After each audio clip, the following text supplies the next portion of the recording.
हमेशा की तरह बहुत इंतज़ार था एचबीएल, पीएसएल ड्राफ्ट का और हमेशा ये नज़रें होती हैं कि किन प्लेयर्स को पिक किया जाएगा, कौन से बड़े फॉरेन स्टार्स आ रहे हैं, कौन से नए डोमेस्टिक टैलेंट को जो है वो चांस दिया जाएगा।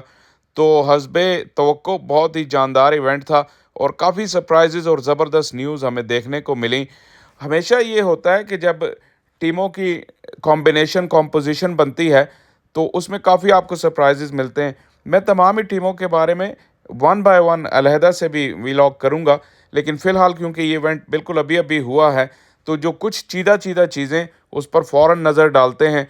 तो हम स्टार्ट करेंगे लाहौर कलंदर्स से। कलंदर्स का कोर स्ट्रेंथ तो वही है, सिर्फ़ ये फ़खर को रिलीज़ कर देते हैं और फिर पिक कर लेते हैं दोबारा, तो उन्होंने वही काम किया इस मर्तबा भी। जो सबसे बड़ी कमी नज़र आ रही है, वो लोकल विकेट कीपर की लग रही है।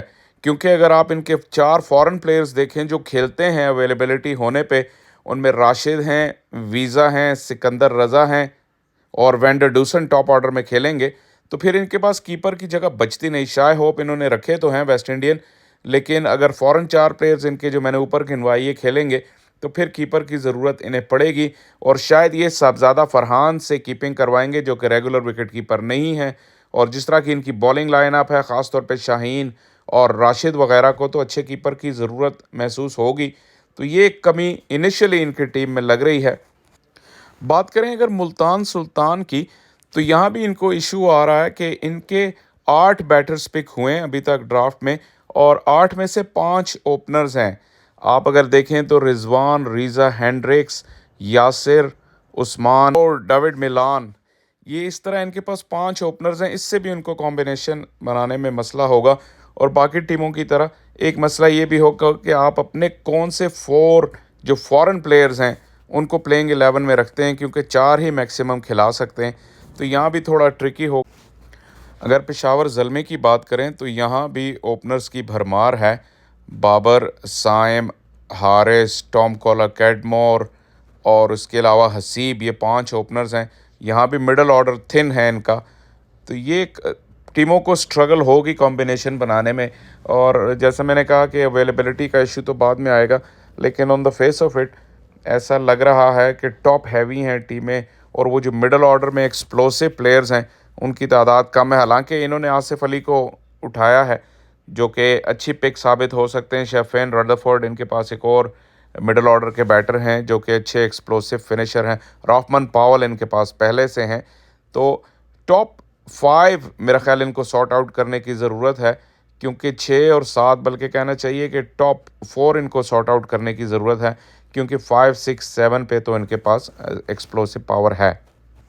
इस्लामाबाद यूनाइटेड की बात करें तो इनकी बैटिंग का तो कभी मसला नहीं रहता, लेकिन इनको बॉलिंग पे जो है हमेशा ट्रबल हुई है जब से लीग पाकिस्तान में आई है। उनकी बैटिंग का तुरंत आज तो ये है कि ये फॉरेन प्लेयर्स पे जाते हैं। अभी भी अगर आप देखें तो मनरो, हेल्स, जॉर्डन कॉक्स, शादाब इनके टॉप 4 हैं, जिसमें से 3 इनके फॉरेन प्लेयर्स हैं। जो इनके पास ऑप्शन कम छोड़ता है कि फॉरेन बॉलर ये नहीं खिला सकते।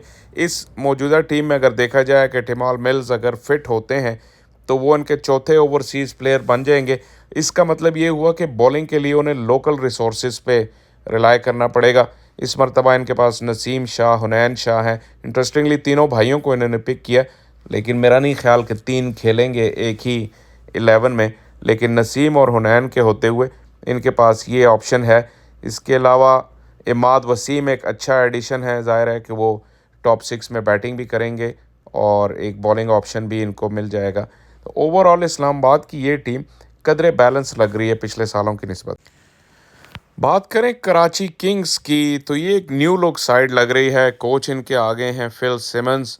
और अगर इनके टॉप 4 का जायज़ा लिया जाए तो मेरे ख्याल में, और शान मसूद कप्तान आ गए हैं ऑब्वियसली, तो शान की कप्तानी को लेकर ये एक अच्छी चेंज हो सकती है और शान और फिल सिमंस का जो गठजोड़ है वो अच्छा हो सकता है। यहाँ पे जेम्स विंस, शान, साइफर्ट और शुएब मलिक इनके टॉप 4 मुझे लग रहे हैं।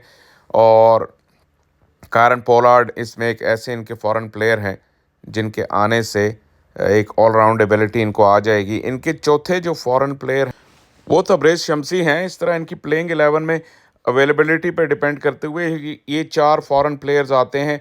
इमर्जिंग में इरफान नियाज़ी इनके पास ऑप्शन है। तो इस तरह अगर इनका टॉप ऑर्डर देखा जाए तो वो जेम्स विंस हैं, शान मसूद, फिल साइफर्ट और शुएब मलिक, ये इनके टॉप 4 हैं। कारन पोलार्ड 5 पे, इरफान नियाज़ी 6 पे। तो एक अच्छा इनका मिक्स बन सकता है और मुझे लगता है कि इस सीज़न में इनकी परफॉर्मेंस पिछले सीजन्स की निस्बत से बेहतर होगी। Last but not the least, Quetta Gladiators. इनकी पिक्स भी अच्छी लग रही हैं। फाइनल 11 बनाते हैं, काफ़ी सारे फैक्टर्स आपको पता है कि देखने होते हैं, जैसे मैं पहले भी कहा, अवेलेबिलिटी का, इंटरनेशनल कमिटमेंट्स का। लेकिन अगर on the face of it देखा जाए तो Jason Roy, will Smith, Wanindu Hasaranga और इसके अलावा शरफेन रादरफोर्ड, मुझे लगता है इनके 4 फॉरेन प्लेयर्स होंगे। लोकल प्लेयर्स में भी इन्होंने अच्छा मिक्स उठाया, पिछले साल की निस्बत ज़्यादा बेहतर बैलेंस साइड लग रही है। अबरार के आने से और वसीम जूनियर के आने से एक वर्सेटिलिटी इनमें आई है। नवाज़ जो कि सीज़न 1 से इनके लिए खेल रहे थे, वो अब इन्होंने जाने दिया, उनको रिटेन नहीं। इसके अलावा सऊद शकील को उन्होंने अपनी टीम में शामिल किया। लेकिन इनकी ख़ास बात ये, इनके पास 2 रिस्ट स्पिनर हैं, अबरार मिस्ट्री स्पिनर और Usman Qadir right arm leg spinner. इनके पास ये अच्छा मिक्स आ गया है बॉलर्स का और मुझे लगता है कि इनका बैलेंस भी कदरे बेहतर है। अगेन डिपेंड करता है कि जो फॉरेन प्लेयर्स की अवेलेबिलिटी है वो जब सीज़न करीब आएगा तो एग्जैक्ट उसके बारे में पता लगेगा।